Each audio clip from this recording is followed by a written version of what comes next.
Good day, I'm Stephen McHugh, and this is your JIS News for Wednesday, August 18.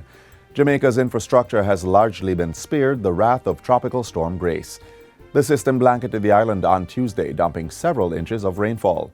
Communication and Customer Services Manager at the National Works Agency, Stephen Shaw, says the damage was concentrated on flooding, downed trees, and utility lines. Parishes most impacted were St. Mary, Portland, St. Thomas, Kingston and St. Andrew, St. Catherine, and Clarendon. Mr. Shaw says the Works Agency is currently carrying out assessment and clearing roads in affected communities. At news time, 10 roads were impassable, 9 of them in St. Catherine and 1 in Clarendon. Several roads that were blocked are now open to vehicular traffic. So, for example, we had a lot of water on the road from Freetown to Sandy Bay, 4 parts to Freetown is the road section. That corridor is once again passable. Between St. Andrew and St. Thomas, we had the road leading to 11 miles, 12 miles, 14 miles, those areas being impassable. It is passable. The floodwaters would have been receding in the Port Morant area, hardly crossing on those areas over in St. Thomas. So those areas are once again passable. Anyway, where we had stormwater flows overwhelming an area, those areas, as of now, are passable. In the meantime, the Office of Disaster Preparedness and Emergency Management, ODPEM, is reporting that only 1 of 7 shelters is now in operation. Earlier today, the shelter, located at Rocky Point in Clarendon, was housing 16 persons who sought refuge from Tropical Storm Grace. ODPEM's Acting Director General, Richard Thompson, says shelters were previously opened and have since closed in Kingston and St. Andrew, St. Mary and St. Thomas, housing 13 persons. All the COVID-19 protocols would have been activated for those shelters that were activated. One person coming, the mask wearing, sanitizing.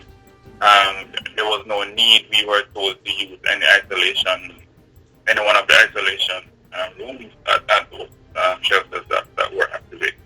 Persons are being reminded to obey the warnings issued by local authorities before, during, and after the passage of a weather system.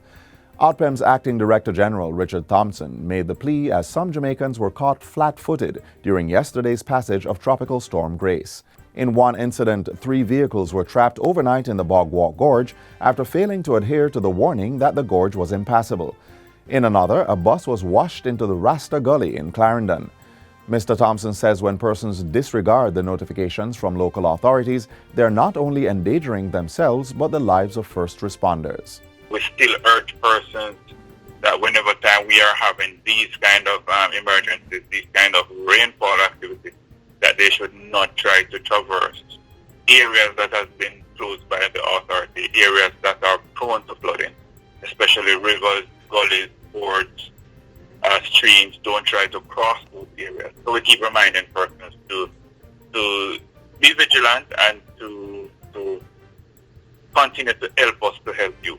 Meanwhile, Mr. Thompson is commending 2 men who rescued a female driver at 11 miles in Bull Bay during the passage of the storm. Still on Tropical Storm Grace-related news, the Ministry of Agriculture has dispatched teams to carry out assessment of damage to the sector. Portfolio Minister Floyd Green says preliminary reports from the Rural Agricultural Development Authority, RADA, are that eastern and central parishes are mostly affected. They include St. Mary, Portland, Clarendon, and St. Catherine. Minister Green says banana industry stakeholders are also reporting wind damage due to Tropical Storm Grace. I did speak with Jamaica producers this morning, and the Member of Parliament for Southeast St. Mary, which has a significant banana grain population. And the Meteorological Service of Jamaica has lifted the tropical storm warning for the system as it continues to move away from the island. Director of the Met Office, Evan Thompson, says Tropical Storm Grace has left the coast of Westmoreland and is moving towards the Cayman Islands. As a result, Mr. Thompson says isolated showers associated with the system should clear up in the coming days. In the meantime, the Met Service Director is urging Jamaicans to stay abreast of notices issued and be prepared for weather disturbances. We are still in the middle of the hurricane season, and so anything could develop at any time. So it's important that all our residents pay special attention to information as soon as it is sent out. It is critical that we continue to maintain a state of vigilance as we go through the hurricane season.